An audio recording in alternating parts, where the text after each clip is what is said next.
आपने कभी सोचा है कि पहला 1 करोड़ कमाना इतना मुश्किल क्यों माना जाता है? क्यों हर सक्सेसफुल इन्वेस्टर, एंटरप्रेन्योर या बिजनेस टकून यही कहता है कि first crore is the hardest?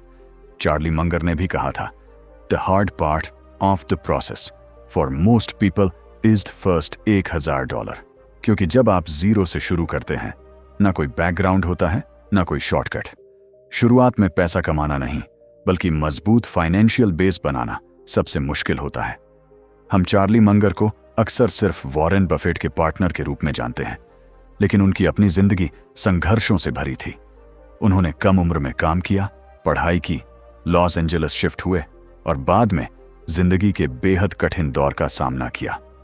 1950 के दशक में उनका डिवोर्स हुआ और इसके कुछ समय बाद उनके 9 साल के बेटे की ल्यूकेमिया से मौत हो गई। इलाज का खर्च उठाते उठाते चार्ली फाइनेंशियली टूट गए। इसी दौर ने उन्हें एक बहुत बड़ा सबक सिखाया। अगर आपके पास मजबूत फाइनेंशियल बेस नहीं है, तो छोटी सी इमरजेंसी भी आपको फिर जीरो पर ला सकती है। जरा सोचिए, 5,000 रुपये का 10% सिर्फ 500 रुपये है, लेकिन 1 करोड़ रुपये का 10% 1 लाख रुपये होता है। यहीं से कंपाउंडिंग का असर जिंदगी में दिखाई देना शुरू होता है। इसीलिए शुरुआत में सिर्फ ज्यादा रिटर्न के पीछे मत भागिए। पहले अपनी इनकम बढ़ाइए, खर्च कंट्रोल कीजिए, सेविंग बनाइए और अपना पहला मजबूत फाइनेंशियल बेस तैयार कीजिए। क्योंकि पहला 1 करोड़ सिर्फ पैसे का लक्ष्य नहीं है, यह आपकी सोच, डिसिप्लिन और पेशेंस की परीक्षा है। और याद रखिए, जब तक बेस मजबूत नहीं होगा, बड़ी दौलत का सपना सिर्फ सपना ही रहेगा। नई कार, महंगा फोन, ब्रांडेड कपड़े, ये सब बात की बातें हैं। अभी आपका सिर्फ एक काम है, छोटे नंबर्स को जमा करना, बार बार, बिना रुके। क्योंकि यही छोटे नंबर्स एक दिन बड़े नंबर्स बनते हैं और वही बड़े नंबर्स आपको फाइनेंशियल स्टेबिलिटी देते हैं। सच्चाई यह है कि 1 करोड़ रुपए आपको सुपर रिच नहीं बना देता, आप ओवरनाइट बिलियर नहीं बन जाते, लेकिन पहला 1 करोड़ आपको एक नई फाइनेंशियल गेम में ले जाता है। उस गेम में हर छोटी इमरजेंसी आपकी जिंदगी को डरेल नहीं करती। उस गेम में आपका दिमाग साफ रहता है, डिसीजंस डर से नहीं, क्लैरिटी से होते हैं। और उसी गेम में आपको ज्यादा अपॉर्चुनिटीज दिखती हैं, क्योंकि अब आप सरवाइव नहीं कर रहे, आप प्लान कर रहे होते हैं। जरा इस पल को इमेजिन करो, एक इंसान जो अभी अभी अपने 9 साल के बेटे को खो चुका है, अंदर से पूरी तरह टूटा हुआ, इमोशनली एम्प्टी। और उसी वक्त जिंदगी उसे कहती है, अब सरवाइव भी करना है और आगे भी बढ़ना है। यही वो मोड था जहां ज्यादातर लोग सेफ प्ले करते हैं, लेकिन चार्ली मंगर ने उल्टा किया। अपने बेटे की डेथ के बाद उन्होंने डर के साथ नहीं, डिसीजन के साथ कदम उठाया। चार्ली मंगर ने एक बहुत बड़ा लोन लिया और अपने एक दोस्त के साथ मिलकर एक छोटी सी कंपनी खरीद ली, ट्रांसफार्मर इंजीनियर्स। उस वक्त दुनिया में कोरियन वॉर चल रही थी, हर तरफ फैक्ट्रीज लग रही थी, इंफ्रास्ट्रक्चर बन रहा था और हर फैक्ट्री को ट्रांसफार्मर्स चाहिए थे। डिमांड इतनी ज्यादा थी कि लगता था पैसा लिटरली जमीन से उठाया जा सकता है।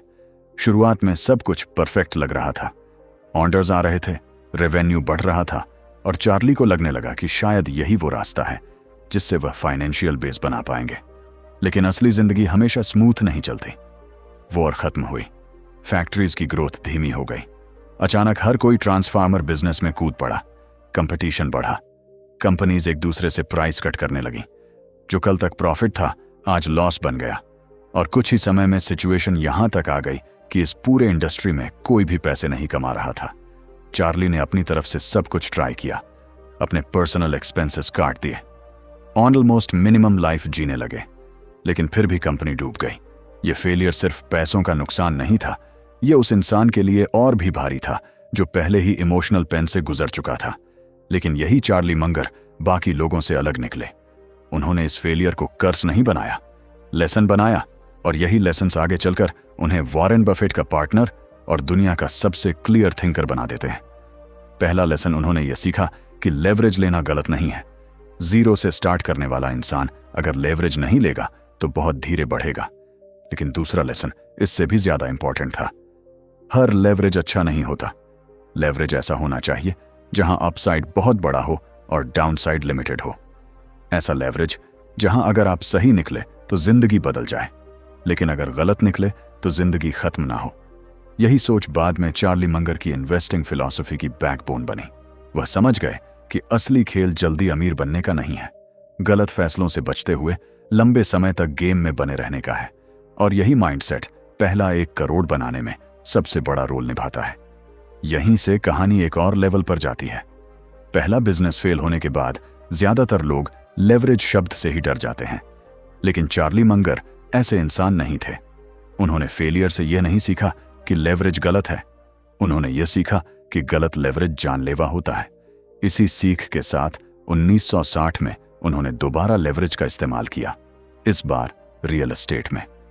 दिलचस्प बात यह है कि चार्ली को प्रॉपर्टी बिजनेस के बारे में प्रैक्टिकली कुछ भी पता नहीं था। वो ना तो कोई बिल्डर थे न ब्रोकर, वो एक लॉयर थे, लेकिन अब एक बदले हुए माइंडसेट के साथ। इस बार वह ब्लाइंड ऑप्टिमिज्म से नहीं बल्कि अपसाइड डाउनसाइड एनालिसिस से चल रहे थे। उन्होंने नंबर्स देखे, रिस्क समझा और तभी कदम रखा। पहला प्रोजेक्ट ठीक रहा। उन्होंने एक प्रॉपर्टी खरीदी और उसे अच्छे प्राइस पर बेच दिया। कॉन्फिडेंस बढ़ा। फिर दूसरी प्रॉपर्टी भी लोन के साथ मिली और उसमें भी प्रॉफिट हुआ। चीजें धीरे धीरे उनके फेवर में जाने लगी। लेकिन असली टेस्ट तीसरी डील पर आया, एक ड्यूप्लेक्स प्रॉपर्टी। चार्ली को साफ दिख रहा था कि यह एक प्राइम लोकेशन की प्रॉपर्टी है। अगर उन्हें इस पर लोन मिल जाए तो वह इसे अच्छे दाम पर बेच सकते हैं और बीच में डिसेंट पैसा कमा सकते हैं। प्रॉब्लम यह थी कि यह जमीन गवर्नमेंट ऑन्ड थी और सरकार इसे सिर्फ 49 ईयर्स की लीज पर देने को तैयार थी। उस समय का रूल बहुत क्लियर था। कोई भी बैंक ऐसी प्रॉपर्टी पर लोन तभी देता था जब लीज कम से कम 50 ईयर्स की हो। यहां सिर्फ 49 ईयर्स थे, सिर्फ 1 साल की कमी। लेकिन उसी 1 साल की वजह से हर बैंक ने चार्ली को मना कर दिया। डील परफेक्ट थी, लोकेशन परफेक्ट थी, बायर रेडी था, लेकिन फाइनेंसिंग नहीं मिल रही थी और यहीं ज्यादातर लोग हार मान लेते। लेकिन चार्ली मंगरदा ने एक अलग एंगल से सोचा। उन्हें समझ आ गया था कि अपॉर्चुनिटी अक्सर वहीं छुपी होती है जहां सिस्टम रिजिड होता है। उन्होंने बड़े बैंक्स के पीछे भागना छोड़ दिया और लोकल लेवल पर देखने लगे। कई दरवाजे खटखटाने के बाद उन्हें एक छोटा सा local saving and loan bank मिला, स्टेट म्यूचुअल। इस बैंक की अपनी प्रॉब्लम थी। हाल ही में उन्होंने बहुत से लोगों से डिपॉजिट्स लिए थे और कुछ ही समय बाद उन डिपॉजिट्स पर इंटरेस्ट देना था। बैंक को अर्जेंटली ऐसे बोरोअर्स चाहिए थे जो लोन लें और बैंक का पैसा काम में आए। चार्ली ने इस बैंक के सामने प्रॉपर्टी के सारे डॉक्यूमेंट्स रखे, रिस्क एक्सप्लेन किया, अपसाइड समझाया और बैंक ने एक ऐसा डिसीजन लिया जो बाकी बैंक्स नहीं ले पा रहे थे। उन्होंने 49 ईयर लीज को इग्नोर कर दिया। लोन मिल गया और जैसा चार्ली ने पहले से कैलकुलेट किया था बिल्कुल वैसा ही हुआ। प्रॉपर्टी खरीदी गई, डील क्लोज हुई और थोड़े ही समय में चार्ली ने इस प्रॉपर्टी को फ्लिप कर दिया। बीच में उन्होंने अच्छा खासा कमीशन और प्रॉफिट कमाया। ये कोई ओवरनाइट जैकपॉट नहीं था, ये एक सोचा समझा लेवरेज मूव था। यहीं से चार्ली मंगर ने एक और पावरफुल लेसन सीखा। पहला, 1 करोड़ सीधे मेहनत से नहीं, सही स्ट्रक्चर से बनता है। कभी कैपिटल कम होता है, कभी रूल्स रिजिड होते हैं, कभी बैंक्स ना कहते हैं, लेकिन जो इंसान नंबर समझता है, रिस्क को लिमिट करता है और अपॉर्चुनिटी को पहचानता है, वही गेम में आगे बढ़ता है। यहीं पर कहानी का वो मोड़ आता है जहां पैसा नंबर नहीं रहता, आजादी बन जाता है। 2-3 सफल डील्स के बाद ज्यादातर लोग लालच में और गहराई तक कूद जाते हैं, लेकिन चार्ली मंगर ने उल्टा किया। उन्होंने 2 और डील्स की और उसके बाद रियल एस्टेट बिजनेस वहीं बंद कर दिया। क्यों? क्योंकि उनका गोल बिजनेस एम्पायर बनाना नहीं था, उनका गोल था फाइनेंशियल फ्रीडम। इन कुल 5 प्रोजेक्ट्स में चार्ली ने लगभग $1.4 मिलियन कमाए। आज के पैसों में देखें तो यह रकम करीब 12 करोड़ रुपए के आसपास बैठती है। और जिस पल यह पैसा उनके हाथ में आया, चार्ली को एक बात क्रिस्टल क्लियर हो गई। अब मैं फाइनेंशियली फ्री हूं। अब जिंदगी सर्वाइवल मोड में नहीं थी। अब डिसीजंस डर से नहीं लिए जाने थे। अब वो अपनी शर्तों पर जी सकते थे। चार्ली मंगर का एक बहुत पावरफुल कॉन्सेप्ट था। वो कहते थे, अब मेरा हर एक डॉलर मेरा एम्प्लॉय है। ऐसा एम्प्लॉय जो कभी छुट्टी नहीं मांगता, कभी सिक लीव नहीं लेता और हर दिन मेरे लिए काम करता है। यही वो शिफ्ट है जो पहला 1 करोड़ आपको देता है। आप मेहनत करना बंद नहीं करते, लेकिन अब आपकी मेहनत अकेली नहीं होती, आपका पैसा भी आपके साथ काम करता है। चार्ली ने अपनी डेथ से पहले एक बात कही थी जो इस पूरी कहानी का सार है। उन्होंने कहा, I did become a billionaire, but I never wanted to be a billionaire. I just wanted to be independent. उनका सपना प्राइवेट जेट या लग्जरी लाइफ नहीं था। उनका सपना बस इतना था कि कोई भी सिस्टम, कोई भी बॉस, कोई भी हालात उन्हें यह ना कह सकें कि लॉरेन, आज तुम छुट्टी नहीं ले सकते। और यही लेसन इस पूरे वीडियो का हार्ट है। पहला, 1 करोड़ आपको अमीर नहीं बनाता, वो आपको आजाद बनाता है। वो आपको एक ऐसी लाइफ देता है जहां आप मजबूरी से नहीं, चॉइस से काम करते हैं, जहां आप अपॉर्चुनिटीज चुनते हैं, ना कि उनके पीछे भागते हैं। अगर आप आज 0 से स्टार्ट कर रहे हैं तो आपका गोल फेरारी या मेंशन नहीं होना चाहिए। आपका पहला गोल होना चाहिए फ्रीडम फंड, एक ऐसा बेस जिसके बाद आपका हर डिसीजन डर से नहीं, क्लैरिटी से लिया जाए। आज के इस वीडियो में हम इसी माइंडसेट को वॉरेन बफेट और चार्ली मंगल की सोच से समझेंगे कि कैसे शून्य से शुरू करके सही लेवरेज, सही पेशेंस और सही डिसिप्लिन के साथ पहला 1 करोड़ बनाया जाता है। क्योंकि पैसा मंजिल नहीं है, पैसा रास्ता है आजादी का। तो अब सबसे बड़ा और सबसे ईमानदार सवाल सामने आता है, हम अपना पहला 1 करोड़ आखिर कमाएं कैसे? हर कोई करोड़ों की बातें करता है, लेकिन पहला करोड़, उस तक पहुंचने का रास्ता बहुत कम लोग साफ साफ बताते हैं। और यही जगह है जहां चार्ली मंगल बिल्कुल बिना घुमाए सीधी बात कहते हैं। वो कहते हैं, पहला, 1 करोड़ रुपए कमाना आसान नहीं होता। इसमें कोई मैजिक नहीं है, कोई सीक्रेट शॉर्टकट नहीं है। यह वही बोरिंग सा पुराना प्रोसेस है। ज्यादा कमाओ, कम खर्च करो और जो बचता है उसे लगातार इन्वेस्ट करते रहो। पहला करोड़ ग्लैमर से नहीं बनता, वह प्योर मेहनत से बनता है। ये आपकी स्वेट इक्विटी है, आपके पसीने, आपके लंबे घंटे, आपके डिसिप्लिन का पैसा। इस फेज में रिटर्न्स छोटे लगेंगे, ग्रोथ स्लो लगेगी और कई बार लगेगा कि इतनी मेहनत के बाद भी कुछ खास नहीं बदल रहा। यही वो फेज है जहां ज्यादातर लोग टूट जाते हैं। इस जर्नी में आपको हर तरफ टेम्पटेशन दिखेगा। कोई बोलेगा क्रिप्टो से जल्दी पैसा बन जाएगा, कोई बोलेगा ट्रेडिंग करो, इंट्राडे करो, ऑप्शंस खेलो, कोई नई नई गोल्डन स्कीम्स लेकर आएगा, बस ये कर लो, साल भर में करोड़पति। लेकिन चार्ली मंगल का रूल बहुत क्लियर था, जो चीज काम कर रही है उसी में टिके रहो। बार बार एक रास्ता छोड़कर दूसरे रास्ते पर जाओगे तो मंजिल और दूर होती चली जाएगी। कंसिस्टेंसी बोरिंग लगती है लेकिन वही काम करती है। अब असली गेम चेंजर पॉइंट समझो। मान लो पहला करोड़ कमाने में आपको 10 साल लग जाते हैं। यही जगह है जहां ज्यादातर लोग सोचते हैं कि इतना टाइम बहुत ज्यादा है, लेकिन चार्ली मंगल कहते हैं यहीं से कंपाउंडिंग की असली रेस शुरू होती है। पहला करोड़ बनने के बाद दूसरा करोड़ शायद 6 साल में आएगा, तीसरा 3.5 साल में, फिर 2.5 साल, फिर 2 साल, फिर 1.5 साल, फिर 1.3 साल और फिर 1 साल। और जैसे जैसे आप 20 करोड़ के आसपास पहुंचते हैं, हर 4 महीने में 1 करोड़ जुड़ने लगता है और आगे यह स्पीड और भी बढ़ती जाती है। फिर एक ऐसा स्टेज आता है जहां जिंदगी पूरी तरह बदल जाती है। अब आप सिर्फ काम करके नहीं कमा रहे होते, आपके एसेट्स काम कर रहे होते हैं। इंटरेस्ट, डिविडेंड्स, एप्रिसिएशन सब मिलकर इतना पैसा बनाने लगते हैं कि जितना आप खर्च भी नहीं कर पाते। लेकिन यह स्टेज सीधे नहीं आता, यह वहीं से शुरू होता है, पहले 1 करोड़ रुपए से। और यही सच्चाई है जिसे लोग सुनना नहीं चाहते। पहला करोड़ जेन्युइनली बहुत मुश्किल होता है। इसमें ईगो क्रश होती है, पेटियंस टेस्ट होती है, डिसिप्लिन टूटने को आता है। लेकिन अगर आप इस फेज को पार कर गए तो जिंदगी का पूरा गेम बदल जाता है। आज के इस वीडियो में हम इसी बोरिंग से दिखने वाले लेकिन लाइफ चेंजिंग प्रोसेस को डिटेल में समझेंगे।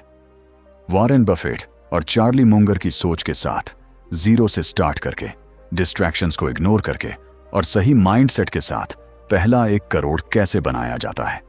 क्योंकि पहला करोड़ पैसा नहीं सिखाता, पहला करोड़ सब्र सिखाता है और वही सब्र आगे चलकर सब कुछ बदल देता है। अब यहां से वीडियो प्रैक्टिकल मोड में जाता है, लेकिन पहला 1 करोड़ बनाने के लिए आपको एक्शन लेने ही पड़ेंगे। और यही वजह है कि विजय की जर्नी स्टेप 1 से शुरू होती है, राइटिंग डाउन गोल्स। विजय ने सबसे पहले यह समझा कि जिंदगी में कुछ भी शुरू करने से पहले गोल्स का क्लियर होना बेहद जरूरी है। मैं ये क्यों कर रहा हूं? मेरा एंड पॉइंट क्या है? मैं पहुंचना कहां चाहता हूं? जब तक ये सवाल क्लियर नहीं होते तब तक मेहनत बिखरी हुई रहती है।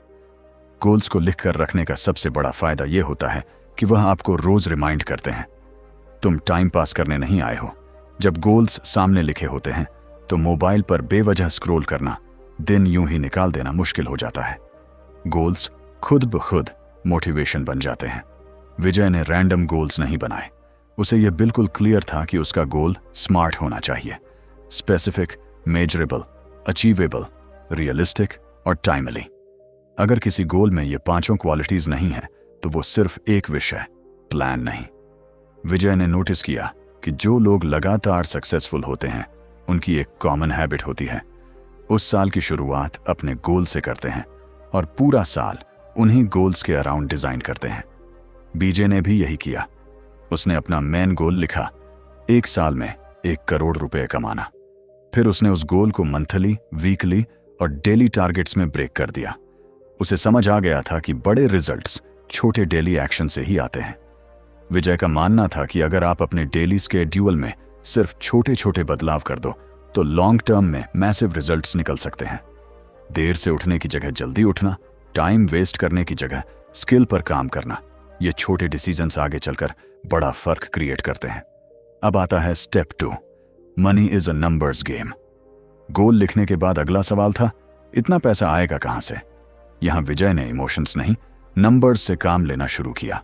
उसने सिंपल कैलकुलेशन की। अगर उसे 1 करोड़ रुपए कमाने हैं तो या तो उसे 500 रुपए की चीज 0 रुपए कस्टमर्स को बेचनी होगी, या 1000 रुपए की चीज 100 रुपए कस्टमर्स को, या 5000 रुपए की चीज 2000 कस्टमर्स को, या 100 रुपए की चीज 1000 कस्टमर्स को, या 1 लाख रुपए की चीज 100 कस्टमर्स को, या 1 लाख रुपए की चीज सिर्फ 10 कस्टमर्स को। इनमें से कोई एक टारगेट भी पूरा हो जाए तो गोल अचीव हो सकता है। लेकिन विजय ग्राउंड रियलिटी समझता था। वो बिगिनर था। कोई उससे 1 लाख रुपए या 1 लाख रुपए का प्रोडक्ट तुरंत नहीं खरीदेगा। 100 रुपए का टिकट साइज भी उसके लिए रिस्की था। इसलिए उसने सबसे प्रैक्टिकल ऑप्शंस चुने, या तो 500 रुपए का प्रोडक्ट 0 रुपए लोगों तक, या 1000 रुपए का प्रोडक्ट 1000 रुपए लोगों तक पहुंचाना।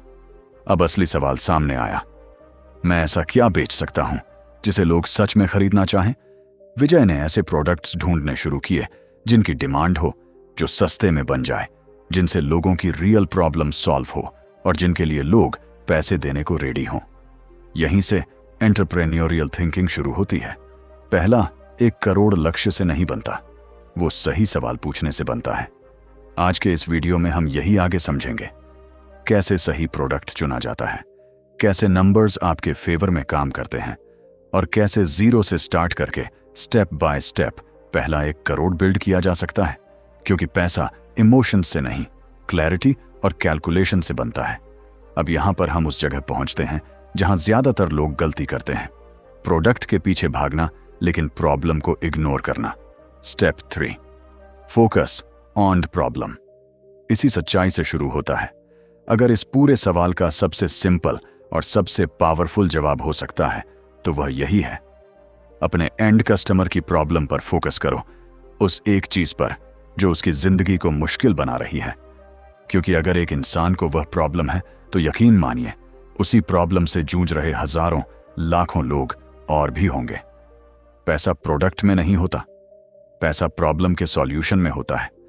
विजय ने खुद से एक बहुत ईमानदार सवाल पूछा, मेरी अपनी सबसे बड़ी प्रॉब्लम क्या है? और जवाब बहुत क्लियर था, मनी मेकिंग और अर्ली फाइनेंशियल फ्रीडम। विजय चाहता था कि कोई उसे सही रास्ता दिखाए, कोई उसे बताए कि कम उम्र में पैसे को कैसे समझा जाए, कैसे एसेट्स बनाए जाएं, कैसे जिंदगी को मजबूरी से बाहर निकाला जाए। और वह यह भी जानता था कि अगर कोई उसे यह सिखा दे तो वह खुशी खुशी उसके पैसे भी देगा। बस यहीं उसके दिमाग की बत्ती जल गई। विजय समझ गया कि उसे बाहर कहीं आइडिया ढूंढने की जरूरत नहीं है, उसका आइडिया उसकी खुद की प्रॉब्लम में ही छुपा था। वो तुरंत काम पर लग गया। उसने अपनी लर्निंग को सीरियसली लेना शुरू किया, बुक्स पढ़ी, पॉडकास्ट सुने, इंटरनेट से इंफॉर्मेशन निकाली, मेंटर्स को ऑब्जर्व किया। फिर उसने इस सारी इंफॉर्मेशन को ऑर्गेनाइज किया, सिंप्लीफाई किया, ताकि कोई भी आम इंसान उसे समझ सके।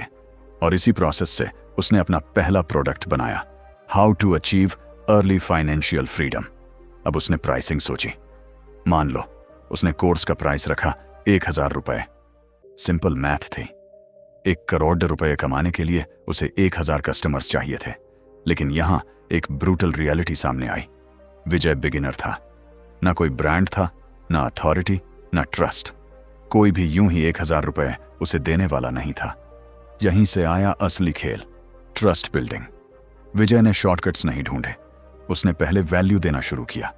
फ्री ट्रेनिंग वर्कशॉप्स की, सोशल मीडिया पर अपनी प्रेजेंस बनाई, लगातार कंटेंट दिया, बिना पैसे मांगे लोगों की हेल्प की। स्लोली लोग उसे जानने लगे, समझने लगे और उस पर भरोसा करने लगे। यही ट्रस्ट आगे चलकर सेल्स में कन्वर्ट हुआ। विजय ने एक और स्मार्ट काम किया। उसने अपने कस्टमर्स से लगातार फीडबैक लिया। जो भी कोर्स में कमी थी उसे इंप्रूव किया। कंटेंट बेहतर हुआ, क्लैरिटी बढ़ी, रिजल्ट्स आने लगे। और जब लोगों को वैल्यू मिली तो उन्होंने खुद ही दूसरों को रेकमेंड करना शुरू कर दिया। वर्ड ऑफ माउथ चालू हो गया और यही सबसे पावरफुल मार्केटिंग होती है। धीरे धीरे उसका कोर्स फैलने लगा, ऑडियंस बढ़ती गई, ट्रस्ट कंपाउंड होता गया और आखिरकार विजय ने अपना टारगेट अचीव कर लिया। 10,000 कस्टमर्स, और इस तरह उसने 1 करोड़ रुपए का रेवेन्यू जनरेट कर लिया। लेकिन यहां एक बहुत जरूरी बात समझना जरूरी है। विजय का केस एग्जाम्पल है, गारंटी नहीं। बहुत रेयर होता है कि कोई इंसान अपने पहले ही साल में इतनी बड़ी सक्सेस अचीव कर ले।